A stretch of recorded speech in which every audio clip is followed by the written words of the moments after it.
Hello, this is Frank Falvey with Frank Presents, and today I have the pleasure of having Caron Grupposo with us.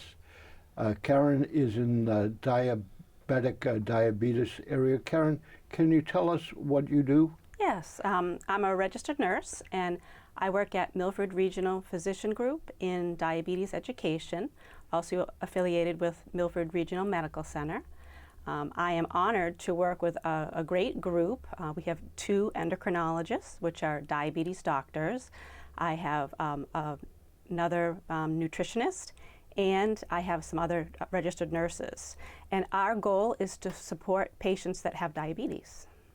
And I need to say that you have an outstanding doctor, Dr. Mulcani, that my wife and I have been seeing for years, and he is simply, in my opinion, one of the most overall, and especially in the area of diabetes, just a wonderful gentleman and just an outstanding medical physician. Yes, he's very good. We're very lucky to have him.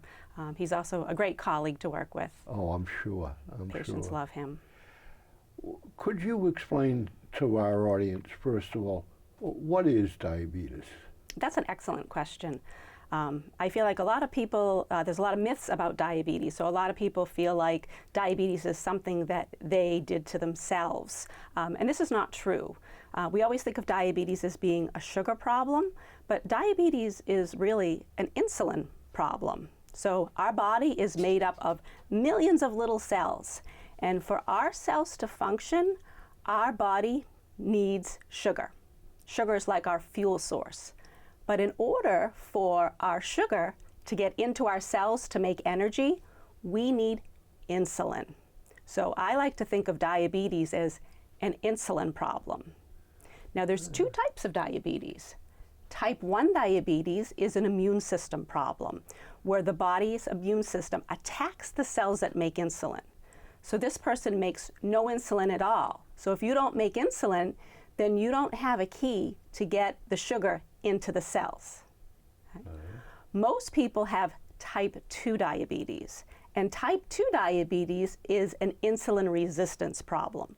So what that means is this person makes insulin, but their cells aren't sensitive to the insulin. So if the insulin is not being used or not attaching to the cell, then the sugar can't get into the cell and the sugar builds up in the bloodstream. Okay? So again, diabetes isn't a sugar problem, it's an insulin problem not allowing the sugar to get into the cells to make energy, which in turn will cause the sugar to build up in your bloodstream. So it's the sugar, it needs to be converted into the cell to give you that energy. Correct. My understanding has been that you would begin with type 2 diabetes and then move to type 1. Is that a misconception too? That is a misconception, because again, type 1 was that person had an immune system problem, so that body no longer makes insulin, and that person would need to inject insulin pretty much right from day 1 when they get diagnosed. Where type 2 diabetes, most people with type 2 diabetes still make some insulin, and some people even make enough insulin. They're just not using it appropriately. Their body is resistant to it. So it's more of an insulin resistance problem. Now that person with type 2 diabetes, if you have it for a long time, your body tries to make more and more and more insulin as it's trying to help you.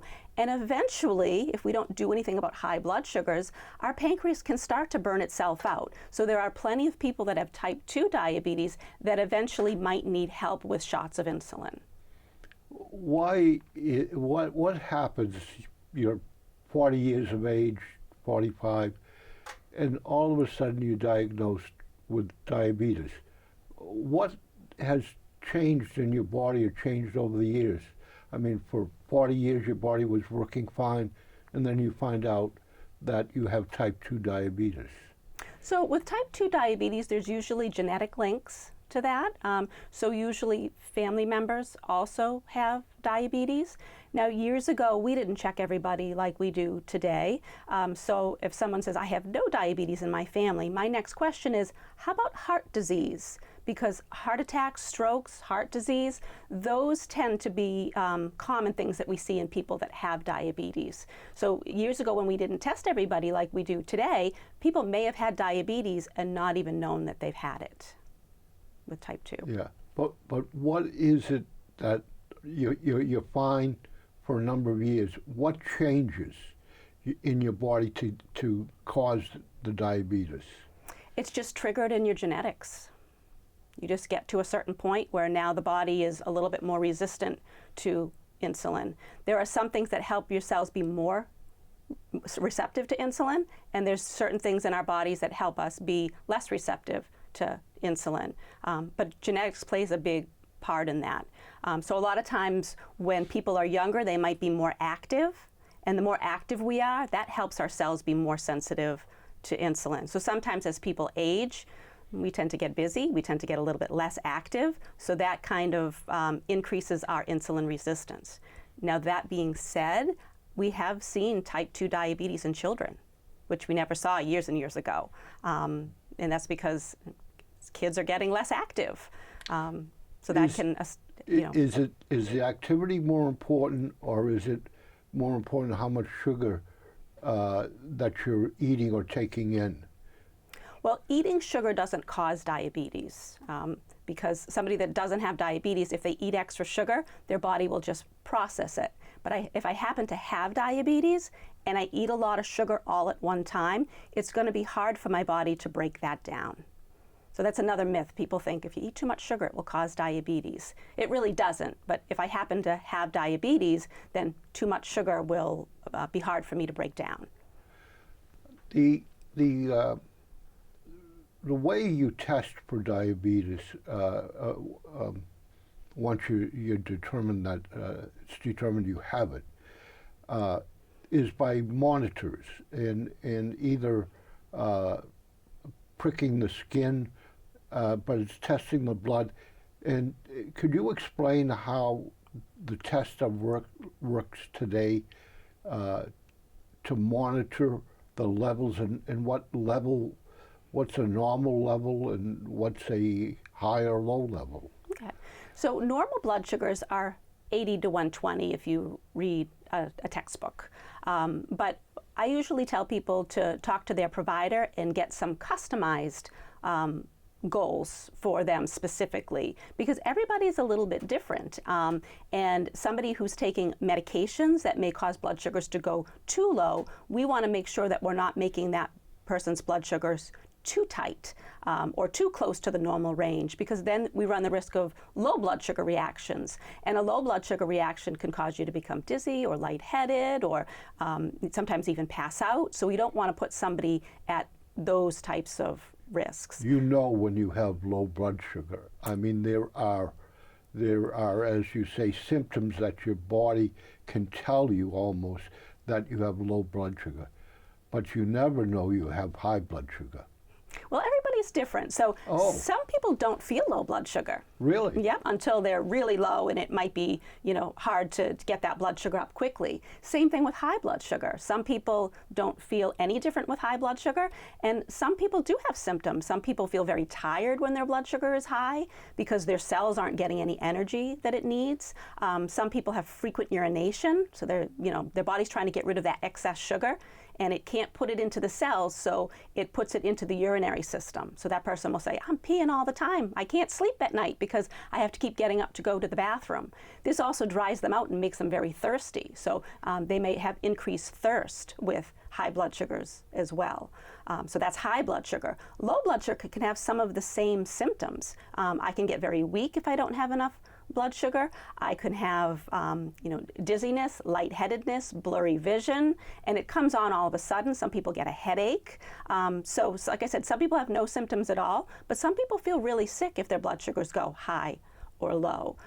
So I highly recommend the monitors today and not just going by how somebody feels, because if you've had diabetes for a long time, sometimes we lose some of those symptoms and we might not necessarily feel highs and lows. So by using a monitor, whether it's like you talked about, the type that you pick your finger to get the blood sugar, or some of the newer monitors, they have sensors that can go on the skin that are either scanned or can go to like a reader or a cell phone, and they tell you what your blood sugar is every 5 minutes, and it will alarm at you if you're having a preset low or a preset high blood sugar, that you tell it, like if my blood sugar is less than 70, I would like you to beep at me. Most of these newer machines that are out you can't shut off. If you're less than 55, it will also beep at you as kind of like an emergency low. Less than 70 is low, but less than 50 would be considered a critical low. And this is new technology. How long has this been available? I would say about 10 years, but they have improved on the systems. So now the FDA does approve that you can actually give medication and insulin based on a glucose sensor. And is this covered by Medicare or normal insurance? It is. Medicare and Medicaid, which would be like a Mass Health, they do have some prior rules for coverage. So they do want to make sure that you're on insulin at least 3 times a day, and that you use 3 times a day? 3 times a day, and that you use that information to make adjustments on your insulin. But most commercial insurances are now covering it. It's on a case-by-case basis. But at that level, I mean, normally, a normal person taking insulin, am I correct, would not be normally taking it 3 times a day. Well, there's a couple of different types of insulin. There's long-acting insulin, which is usually once a day, and then there's mealtime insulin, and mealtime insulin only lasts for 4 hours. So you typically need to take that with every meal. So under the current guidelines, Medicare and Medicaid are saying that they want you basically to be on the mealtime insulin and adjusting that mealtime insulin and saying that that's why you would need to be testing so frequently. I understand. I'm hoping that those rules change, because I think it's just such good technology, and I think that people tend to do better when they're using it because they're not only able to see their blood sugar, but it gives you an arrow to let you know which direction your blood sugars are going. So sometimes when people are eating a meal, they might scan and see their blood sugar, and they might say, oh, my blood sugar's already a little on the higher side. I might eat something that's a little lower in sugar or carbohydrate. Or I might scan and see that my blood sugar is a little on the lower side, so I may want to add a little extra carbohydrate to my meal. So I think even if you're not on insulin, it helps you decide kind of which direction you want to go with what you're going to take in as far as sugar is concerned. Okay, now insulin helps process the sugar into the cell? Yes. So the insulin would tend to increase the sugar level in the cells? Well, it's going to take it out of the bloodstream. Take it out of the bloodstream and put it in? And put it in the cells to make energy. To make energy. So if you take too much insulin, you're taking too much sugar out of the bloodstream. Correct. Which means then you have low readings? Yes. And so then, if you've taken too much insulin, then you have to have sugar to offset that. Correct. If you don't take enough insulin, then you don't want to take sugar. Correct. Could you cover some of the effects of diabetes? In other words, I'm somewhat familiar that every year I have my eyes tested to see if I have any diabetes in my eyes. And I'm familiar with neuropathy on the feet. Can you explain what some of the effects are of diabetes? Sure. So if my blood sugars are on the higher side, I like to compare it to if you've ever added too much sugar to a cup of tea or a cup of coffee, and you can kind of scrape it up with the spoon and see that high blood sugar or see that thick sugar that comes down. That same thing happens in our bloodstream. So if your blood sugars are high for an extended period of time, it's just like sandpaper. It starts to wear away at your vessels. And your vessels feed your whole body. So if your diabetes is uncontrolled for an extended period of time, it can harm most of your organs. So that blood is going to go through your eyes, your heart, your kidneys, your feet, your big toe, pretty much anywhere that blood flows. So the number one complication of diabetes is heart disease. So that would be heart attacks, strokes, things of that nature. And that's because that heart has to pump that sugar through your whole body. Okay? Now, you have to have invasive procedures to see what's going on in your heart. So I like to strongly recommend that people have a dilated eye exam at least once a year, because I look at the eyes as the window to the body. The eye doctor can dilate the eyes and see those vessels, and they're going to notice damage even before you have any symptoms. And that's truly what you want to do, is find things early. If we find things early, then there's wonderful treatments. If we find it late, it's a lot harder to treat. So what I hear you saying is the eyes might be the first symptom of problems with the heart. Well, a lot of times if people have issues in one organ, there may be issues in other organs as well. Because that same blood that's running through our eyes is also going to run through your kidneys and your feet and all of your other major organs as well. So the Diabetes Association recommends having a dilated eye exam every year just to kind of get an idea of the vessel health. So a lot of people think it's looking at their vision, but really it's looking at the back of the eye and looking for something called retinopathy, which would be retinopathy, which would be a bleeding in the back of the eye. What does the sugar do to the heart? Does it wear away the tissues, or? It wears away at the vessels, so you can have death to, portions of the heart muscle. So it can cause heart attacks, strokes, things of that, cause high blood pressure. So when we say wear away, it eliminates maybe a layer of vessel or something? Not directly, but what it does is it gets hard, and you have cholesterol and sugar that run through your bloodstream together. So if I have high blood sugar and I have higher cholesterol, it's all going to go together, and then my heart has to work really hard to pump that, which is going to increase my blood pressure as well. So a lot of people that have diabetes have something that they call metabolic syndrome, which is high blood pressure, high cholesterol, and high sugar all together. Wow. And if you have that for an extended period of time, high cholesterol in the heart, it starts to harden away at your vessels and cause damage to your vessels in various ways. Whether it be, like I said, stroke, or heart attack, which is not enough blood flow to an area of the heart, which then deadens the muscle. Can you talk about neuropathy of the feet? So for our feet, when we're close to our heart, our vessels are nice and big. But as we get all the way down to our feet, the vessels get small. So that's kind of the last place that gets blood flow in our body. So what will happen is, as the blood goes down to the feet, if I have high blood sugar, it's damaging the nerves. So what neuropathy is actually nerve damage in the feet. I'm not getting as good a blood flow to those nerves. The nerves tend to die off. Neuropathy starts as like a numbness and tingling. So people will say, I can't feel my feet. So when you go in to see your healthcare provider, they should look at your feet. They should use either a tuning fork or a monofilament to see if you're having any feeling in the bottoms of your feet. Because sometimes we can step on something and not even realize that we've stepped on something.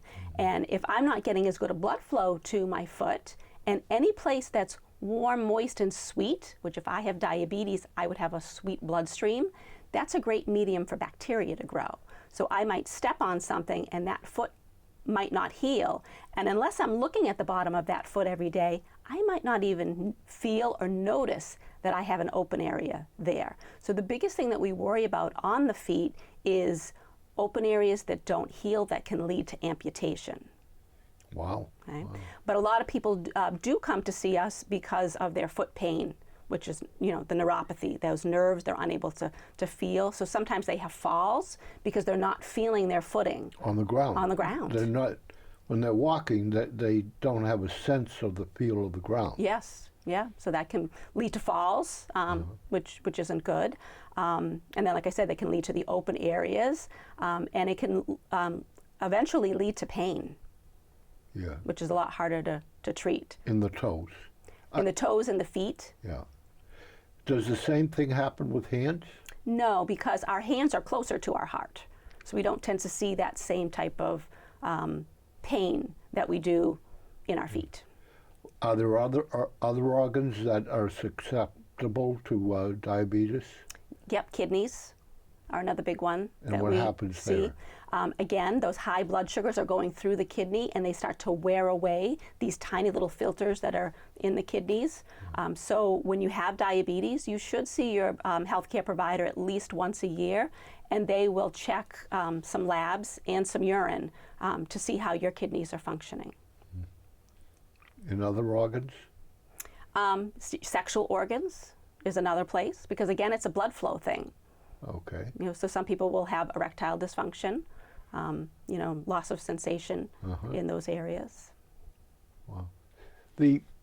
One of the measurements I keep hearing about is called an A1C, which is a 3-month measurement of your blood sugar.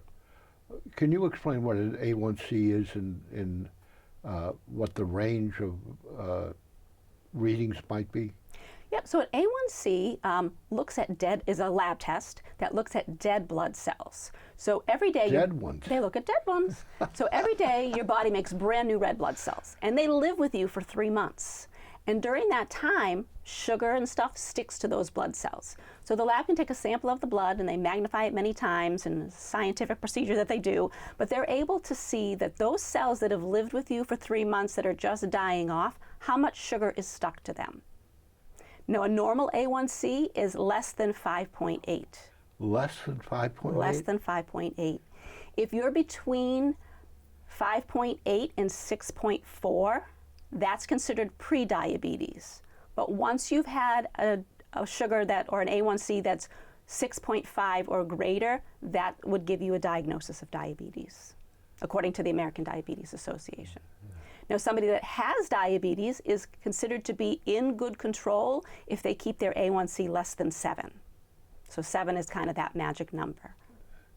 And what is the absolute, well, I heard a doctor explain that, you know, I can keep giving you insulin and increasing the insulin if you keep having a higher sugar. But that's not, whatever damage is done to your body through diabetes can't be reversed. It's not damage that you can change and have go back. Is that correct? Once you've experienced some damage, it's only, you can only be treated to keep that same level. You can't reverse the damage. They were saying that, but they have found, like in the case of neuropathy, we recommend getting your blood sugars down in, you know, as close to the normal range as you possibly can. And they have found that there has been some regeneration. So they say a good year of good blood sugars will really kind of tell you how much you're going to get back. Now, definitely prevention is the key. If you have a lot of damage to your eyes, a lot of bleeding in the back of the eye, they have treatments like lasers that can stop more blood from happening, and they can do different procedures that kind of help bring some of that, you know, blood from the eye, but it's never going to go back to what it was. So that's why they say if you're going every year, and if it's caught as it's starting to happen, they can treat it at that point in time. But if one day you wake up and you can't see, it's a lot harder to treat if they can treat it at all. If they can treat it. So one of the things with diabetes, I gather, is eating well. What if someone has diabetes, what should they be eating, and what role does sugar play? And if you're having cake and ice cream and sodas, and that is pretty dangerous in a sense of where you're going to go with your diabetes. Yeah, I feel like there is a lot of stigma around food. And, you know, a lot of people think like if you have diabetes, you can never eat a cookie. And that's not true. It's really about well-balanced eating, which really is how everybody should eat. A whole sleeve of cookies isn't good for really anybody. But having a couple of cookies, it can be put into a meal plan. Whether you have diabetes or not.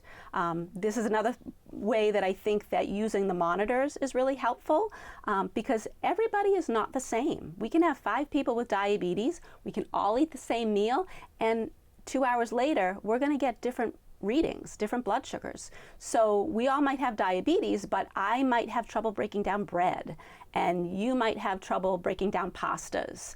So we'll kind of, find the things that affect us, and I'll know that I want to probably go lighter on the bread, and you probably want to go lighter on the pasta.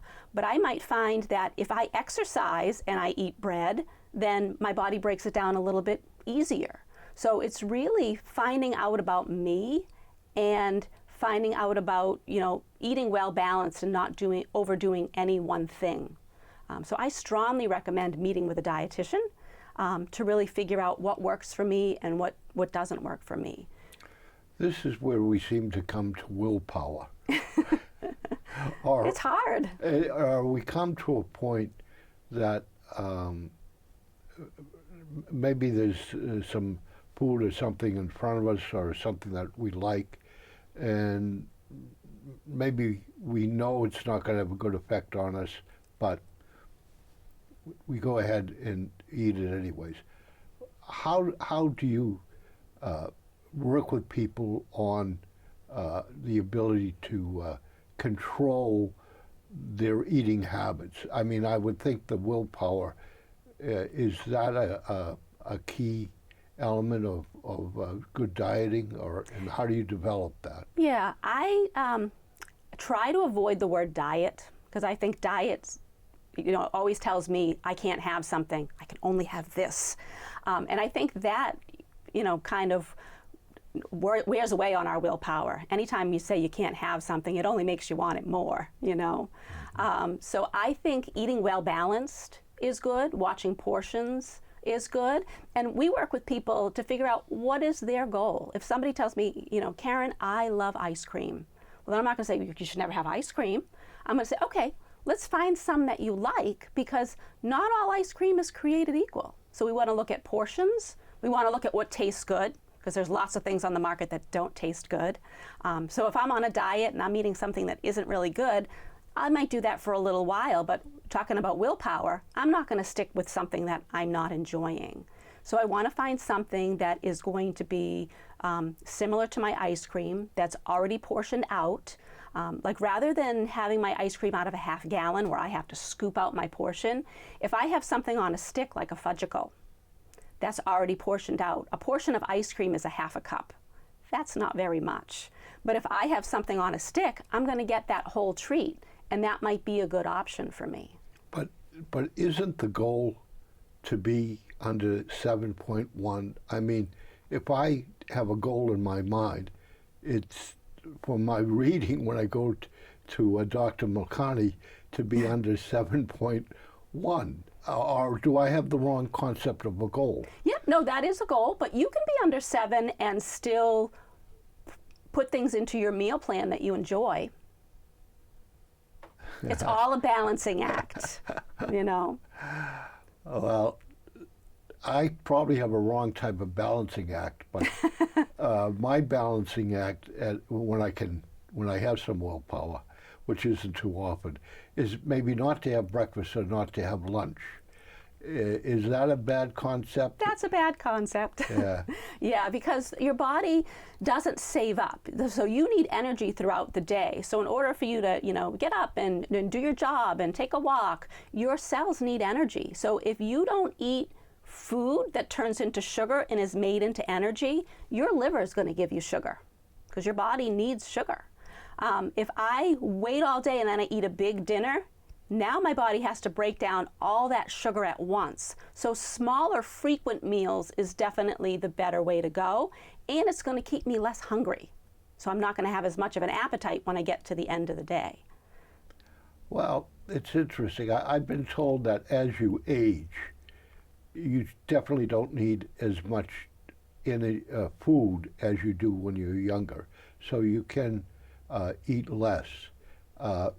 Is that, do older people actually have too much to eat, or is it the other way around? They don't eat enough? It depends on the person. Yeah. I have some people that tell me they've really lost their appetite, and we're looking at things like meal replacement shakes to try to get that person enough calories.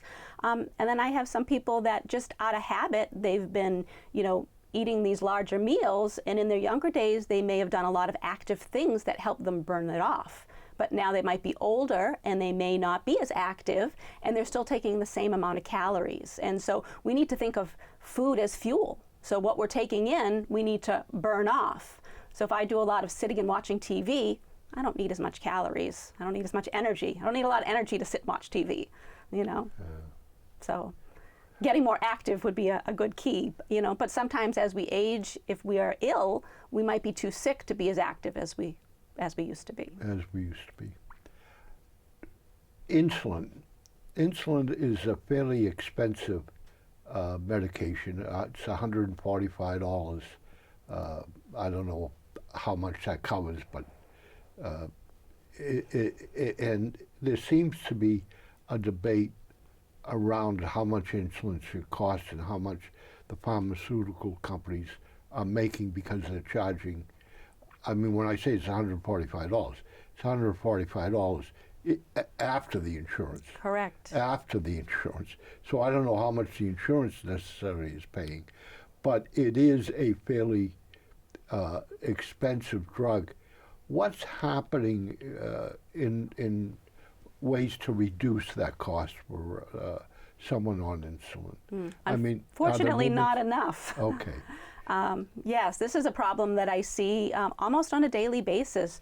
The cost of everything that's related to diabetes, the cost of healthy food, the cost of medications, including insulin. The government is working really hard on trying to pass bills to reduce the cost of insulin. I did hear them talking about, capping insulin cost at $35, which would be wonderful, but I haven't seen that yet. You're correct. A vial of insulin is about $500 if I was to go pay out of pocket, yes, for like Lantus insulin. So you really have to have some type of insurance to assist you. And a lot of times, like you said, it's still in the hundreds of dollars for an out-of-pocket cost. So people who have commercial insurance can use coupons. Many of these manufacturers have coupons that you can either go online or ask your provider for the coupon, and you call and you activate these coupons, and it reduces your copay. If you have any state or government insurance, like Medicare or Medicaid, you cannot use coupons. There's reductions, through Medicare and Medicaid that you're supposed to use, and the government doesn't allow you to use the coupons. Yeah. You can still reach out to these companies, however, and apply for aid. There's paperwork that you fill out with your doctor's office, and there is assistance for people as well. And then I don't ever like to, push one brand over another, but Walmart does have some low-cost insulins as well that are options for people that are older insulins, so they don't have the same actions as the current ones do. But sometimes when we're having financial hardship, their vials of insulin are like $25. Mm-hmm. So, a quarter of sometimes the out-of-pocket cost for the newer versions of these same things. They also have low-cost versions of meters as well. Like you can get a Walmart meter for like $9. Yeah. And much less cost for the strips if it's not covered by your insurance. Now, when you were talking about the meters, you can have meters with your cell phone that the meter captures the data of what level blood sugar you have, and you said every 5 minutes it can give a reading, and then it can go to a cell phone, and then the cell phone can transmit it to your office or your doctor's office. Yep. But another alternative was that you could have a meter, you could bring it to the doctor's office and they could download it, which is not very practical. Or you could have a meter and then some other form of way of sending that to the doctor's office? Yeah, so some of the new meters, the meters that you pick your finger with, have apps that will send the information to the doctor's office. There are some apps that you pick your finger, get your result, and you put your result into the app, and you can email or send those to whomever you'd like. So definitely with technology, I've been doing diabetes for over 20 years, so definitely the technology in the past 5 or 6 years has really grown and allowed my patients to be able to send me their information remotely, which was very helpful during COVID when we were doing a lot of telemedicine and remote support for patients. If someone was struggling, before I would have to have them come in so I could see their data. Now, if they're connected to my office, I can just call them on the phone and bring up their data, and we can look at it together, and I can say, oh, I'm seeing that after dinner seems to be when your sugars are high. And then we can kind of explore what's happening at that time of day, look at what their activity level is like at that time of day, what their stress level is like that time of day, and what their food is like at that time of day. What are they taking in, and how is that affecting them? And is there any adjustments that I never tell anybody that they can't have anything, but is there anything at that time of day that they could possibly adjust that then their body may break down a little bit easier? Sometimes it's as simple as my meal might be all quick, simple sugar. So I might be having, watermelon with a sandwich that is white bread, and that's all going to break down really quickly and increase my blood sugar. But if I have that same meal and I said, why don't we take away the sandwich and add something that has protein in it? Protein is going to be broken down a little bit slower, and things that are high in fiber get broken down a little bit slower. So I can still have my watermelon, but instead of having my white bread, if I replaced it with whole wheat bread, that may break down a little slower and not hit my bloodstream as quickly and allow my body to process it a little bit more efficiently. So protein would be meat, it would be peanut butter? Yep. What else would be protein? Dairy is, so milk, yogurt, Cheese? cheese. Yeah. Interesting enough, too, wine and hard liquor don't affect diabetes. No? Is that correct? No. That's not correct. That's not correct. That's not correct. I thought you could drink wine and you could have hard liquor or Dewar's on the rocks and it not affect your diabetes. I'm wrong? So you're correct about there being 0 carbohydrates or sugar in your Dewar's on the rocks, but wine is made from grapes. So it's going to have some carbohydrates. So I didn't say you couldn't have that, but you do have to kind of put that into the mix and look, because there is sugar or carbohydrate in wine. But not in hard liquor. Not in hard liquor. It's all what we put the hard liquor in. If you have it straight, it's 0 grams of carb. But if you put it in a juice or a soda, then that needs to be You have a watched. rum and Coke that a mixed drink is different than having it straight. Having it straight. But you could do a rum and Diet Coke. Yeah, yeah. And that would have 0 carbohydrate. And carbohydrate is just another way of saying sugar.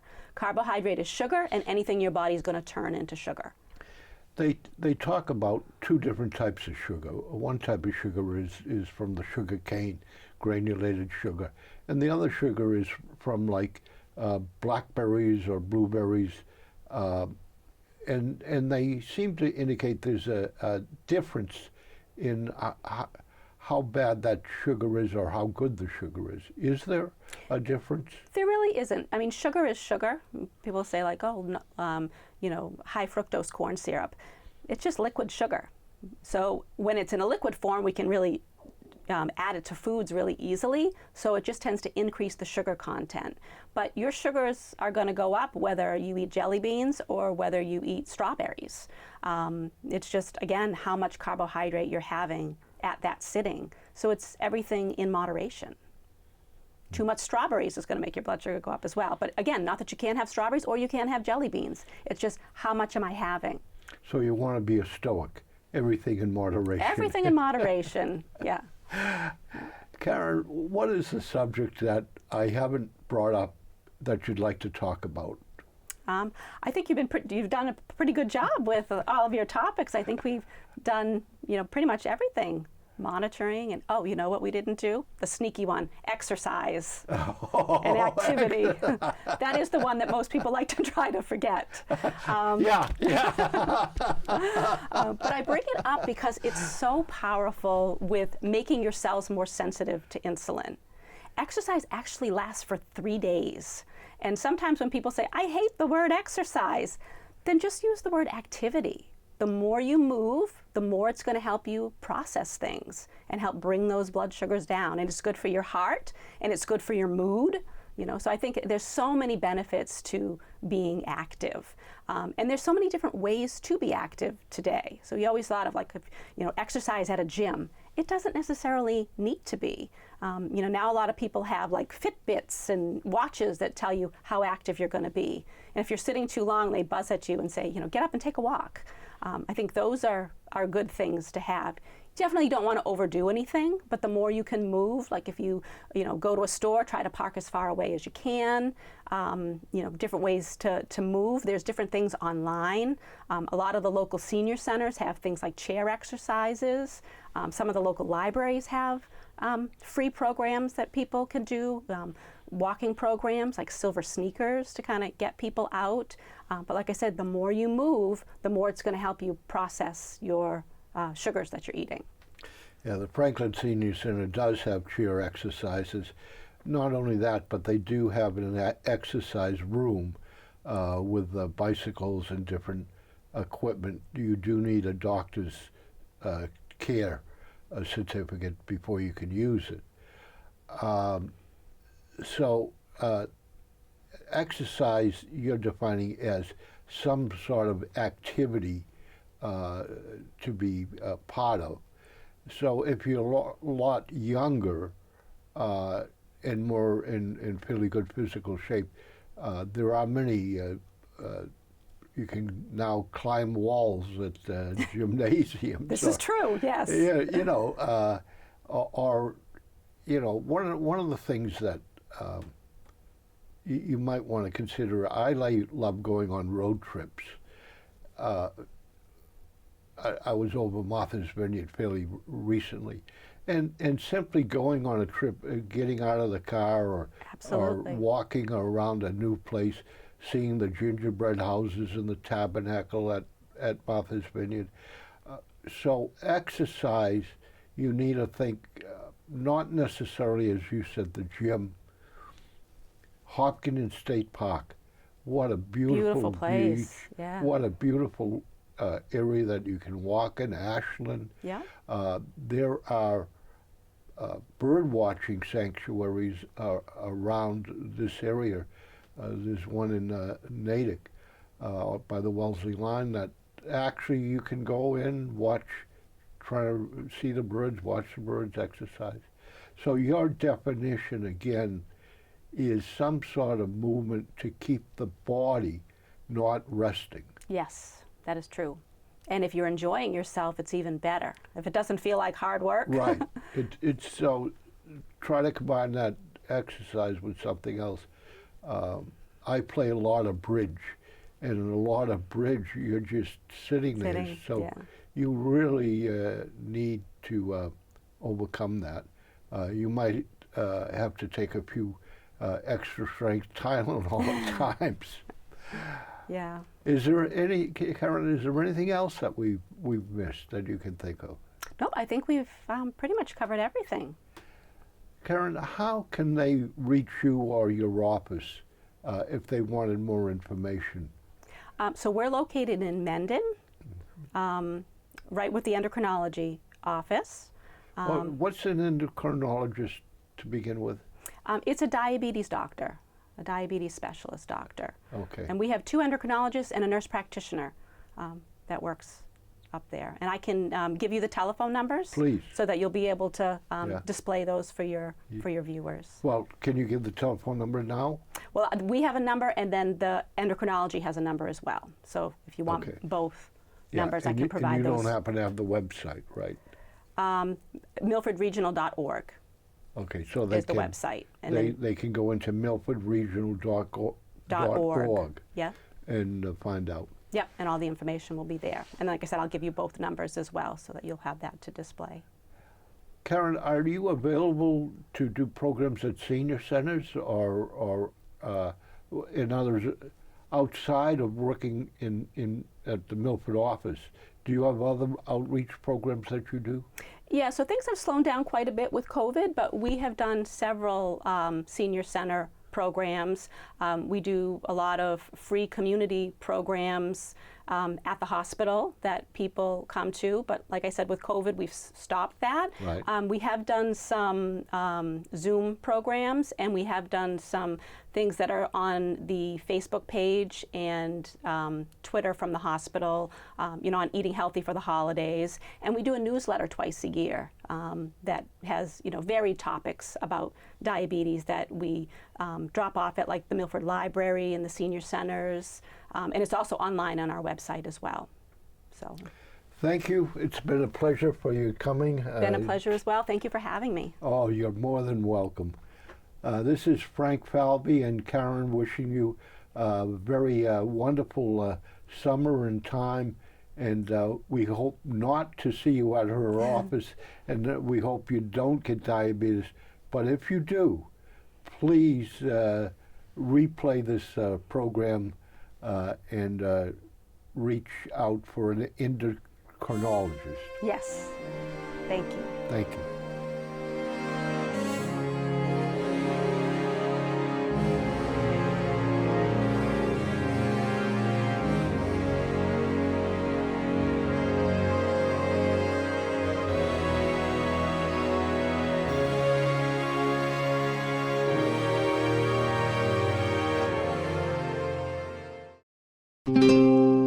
This program was made possible by your Franklin friends and neighbors, good folks just like you. Thanks for supporting Franklin TV. And thanks for watching.